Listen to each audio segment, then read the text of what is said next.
So continue from where we stopped. Who dropped off? Desola dropped off. The person that asked the question I dropped off.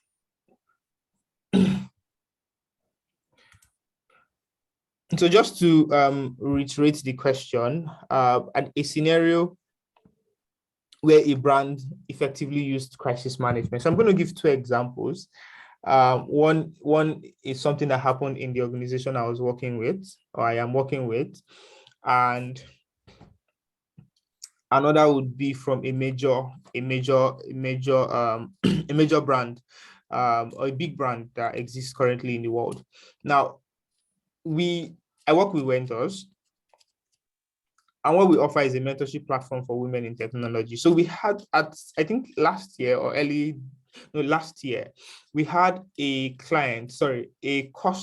user who came on our platform and tried registering, and she was not able to get into the portal, and she didn't contact anybody on the team. She did not contact support. She did not contact me. She did not contact anybody. She just went straight to Twitter and made a thread that I really forgot what happened, but like how she composed it. But it was offensive and derogatory.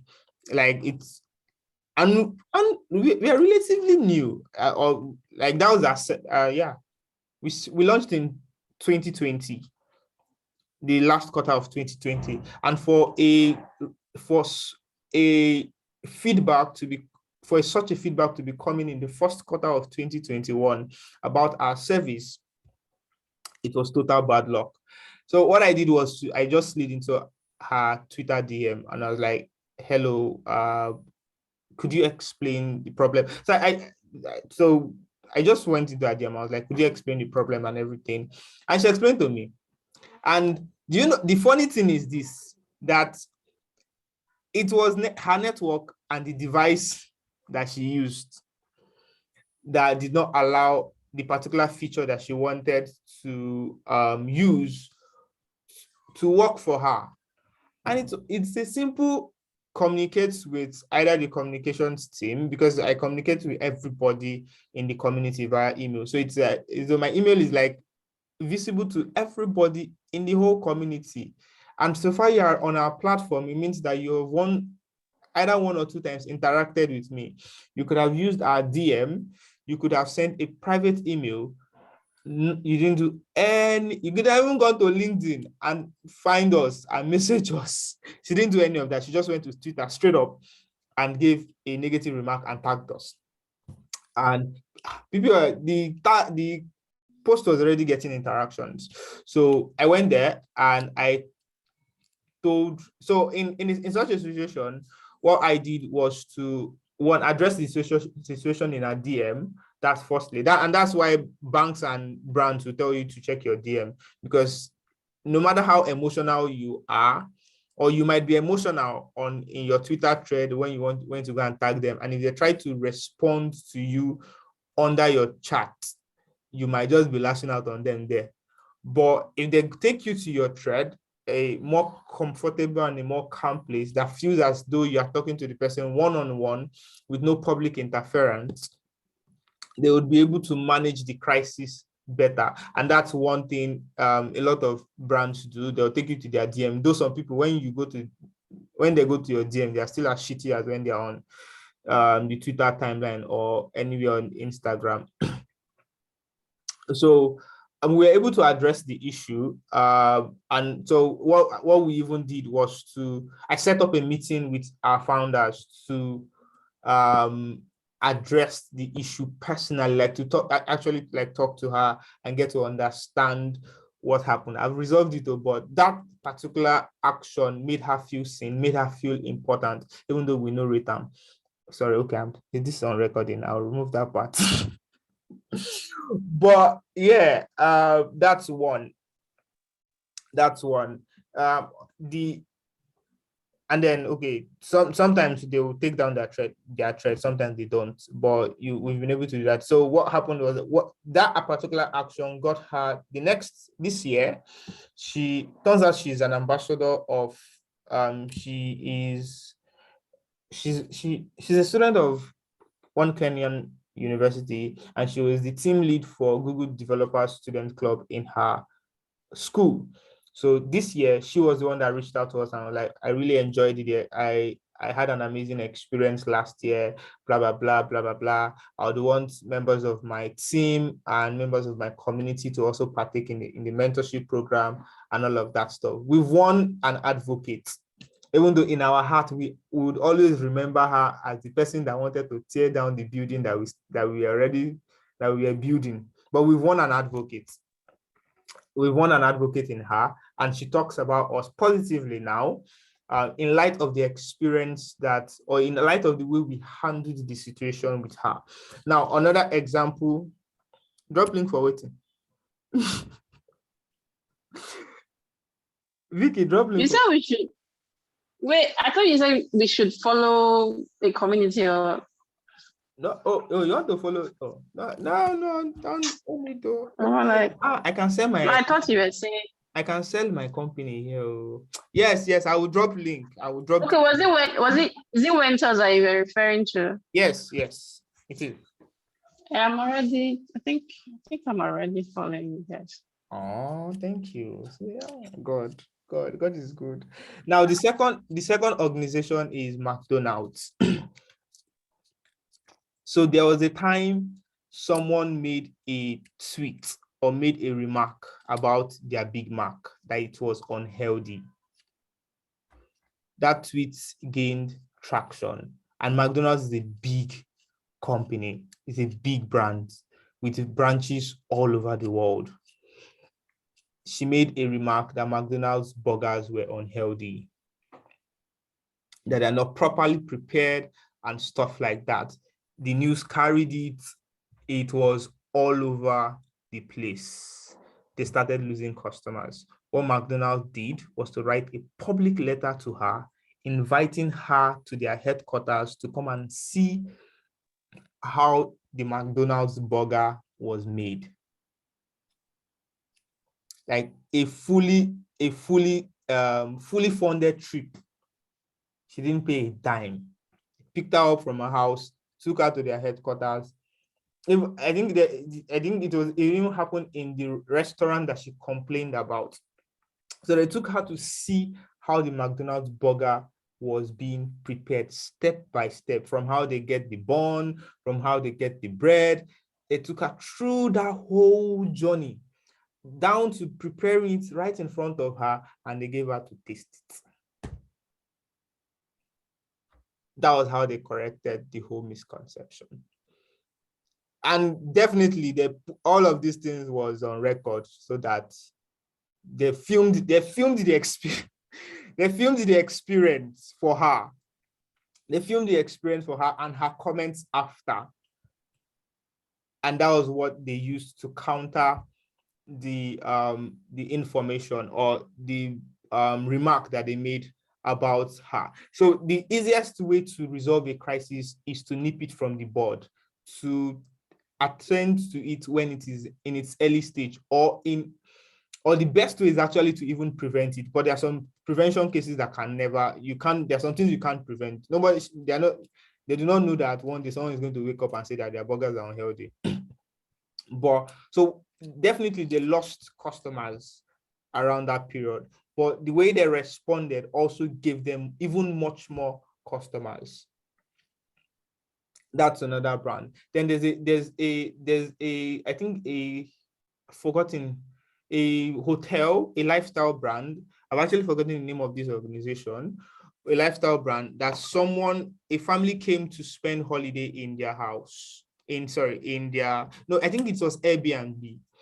In one of their houses, a family came to spend, a family booked one of their houses, one of the Airbnb houses, and the child forgot his stuffed animal in the house.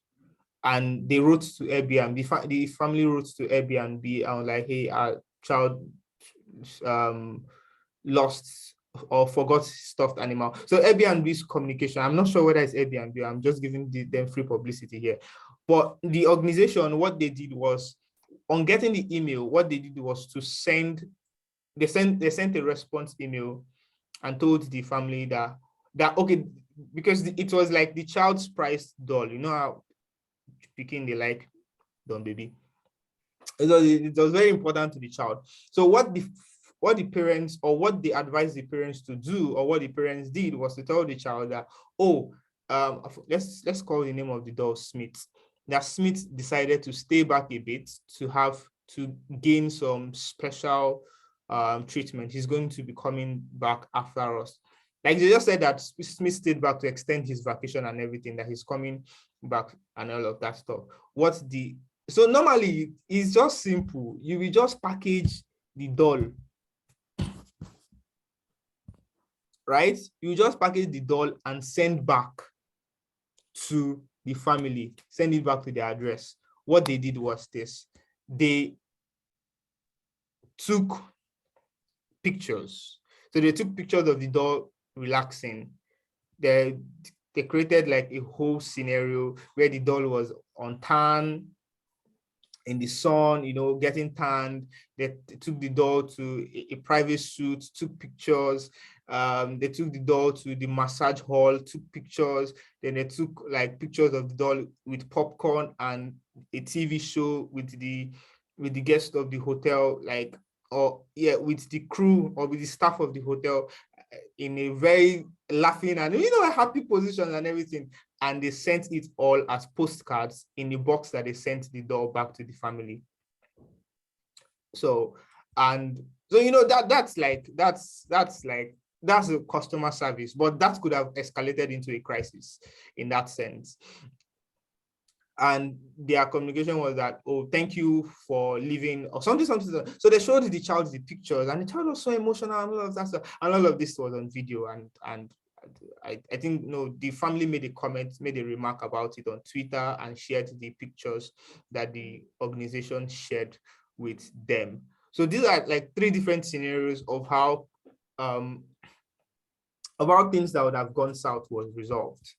Yeah. So again, it differs from organization to organization how you choose to respond to a crisis. But if you can choose in such a way, or you can respond in such a way that solidifies the value of your brand. And I think that's the best way, that solidifies the value of your brand. So if you're someone that preaches community, if you're someone that preaches luxury, if you're someone that promises hospitality, let your response to such crisis or to such situation reflect your why, and also let it be an avenue for you to reinforce what you have promised to your audience. Because again, remember, you have one bad experience from losing your customer.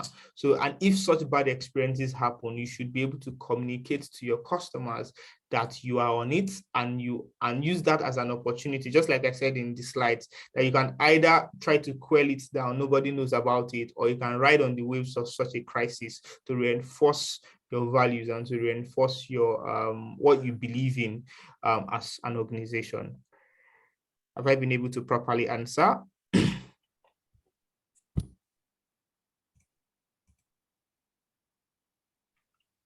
Yes, thank you. All right. I'll take one last question or any other question.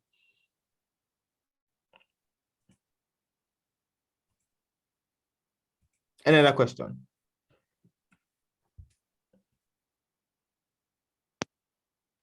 I just want to ask this. So, so you made mention of crisis management. So I just want to ask, like, is that like a department in communications that handles that alone? They are like their job description is to handle when the narrative is not going in your favor, when the narrative is not on the cover you want it to be. Is there like a department in communications that handles that, or it is solely based on the what I say now, on the individual that handles the communication for the company? or is it like the departments that handles stuff like that? So in very large corporations, there's a unit dedicated to handling crisis. Like there's a department called crisis management. In very large corporations, they have crisis management. They have a crisis management department. But in startups and in organizations that cannot afford it, it's the responsibility of the comms team, right? Because it's still a subset of communication. It's still a subset of and again, so it's a gray line in the sense that it can be the brand management team that are going to be handling, or the branding team that would handle such conversations, or the comms team that will handle such conversations. Sometimes it's even the marketing team that will handle such conversations, because it directly influences marketing. It directly influences brand perception. So the brand management team might be handling it in some organizations. The marketing team might be handling in some organizations. In some organizations, I think I know Facebook has a people department, a department that is responsible for people management. And you see roles like people lead, people and whatever, but there's a department that is directly responsible for people management. I think in Google too, there's also something like that. And there's one tech company based in London that I follow on Instagram. Together in Tech, they have a people person, they have a people representative, someone that handles people management. So the person has skills like emotional intelligence, and the person is certified in it. Some of them have degrees in psychology and all of that stuff. So, but yeah, so there are departments that handle it if you have the money eventually as an organization or as someone, or you could just learn how to talk to people, and over time you get the hang of handling crisis. So it's in your best interest to there are courses on people management on Coursera. I know I was taking one time, but the spirit of incomplete courses fell on me. The course is still there. But there are courses on people management, there are courses on understanding psychology of people and all of that stuff that might help you, and there are research materials too that might help you better understand how to talk with your audience, talk with your customers, and handle heightened emotions that are involved in crisis management. So to answer your question, yes and no. So yes, there are departments that handles crisis in organizations that can afford to create a specific department for it. And no, in startups, you might not find them as much. So it's the responsibility of the comms person, or the person that would be handling their brand, to ensure that everybody is well groomed and well educated when it comes to crisis management. Because on very good days, even some founders do not know how to manage crisis at all. Yeah, that's a question. Great, thank you. All right. So there are no more questions. Let's wrap up today's class. So your class task. Communication is highly dependent on your audience. Organizations have lost billions in managing communication issues, and many more would be lost. So your task is, what is audience segmentation, and write a Medium post on how audience segmentation helps businesses grow. So I know I didn't categorically touch on audience segmentation because it's something that I think I mentioned it in earlier classes. How that in your audience you have segments. So and the segments depend on you yourself as a brand or as an organization. You can have your primary, secondary, or tertiary audience. Your primary audience are people you directly transact with. Your secondary and tertiary can be maybe your investors, and chief stakeholders. So, and you know that when you're going to be communicating with these individual, I'm helping you answer the question already, but when you're going to be communicating with these segments of your audience, you are not going to be saying the same thing, though you are going to be saying the same thing, but you're not going to be saying the same thing. I would explain. So you are going to be saying the same thing or you're not going to be saying the same thing because you're not going to be telling them the same thing. You are telling you are speaking to your customers in such a way that would make them buy and remain with you. The conversation you're going to be having with your stakeholders is something that will make them remain committed to your organization and maybe continue investing money or continue banking on your trust and continue continue high-end conversations for you, your investors, your cheerleaders, and all of that stuff. So you can have different segments of your audience that ensure, but now the assignment is, how do you communicate, or how does communicating with these individual audiences help businesses grow? So in your answer might be touching on what audience segmentation is. Organizations that have done proper audience segmentation, that you might or might not even give an example of those organizations, but it would be profitable to use a use case scenario. It might be fictitious, it might be a real brand, but that's the conversation that you'd be working on in your class task. Does everybody get the drift?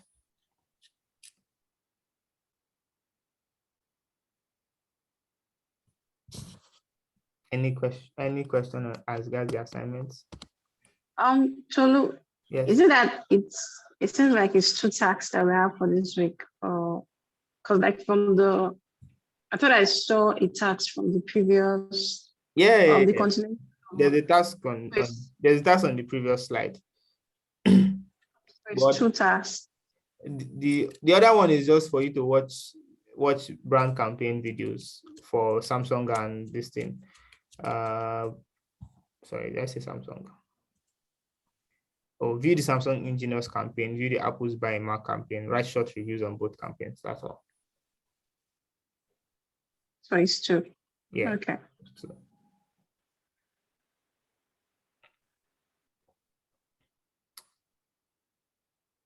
All right, everyone. You guys should have an amazing day. The task will be uploaded. Everything will be uploaded by evening because I have to run to somewhere in about 10 minutes. But before tomorrow, all of the recordings and everything would be available in our shared drive. Have an exciting day. If you have any questions, do not hesitate to reach out to me.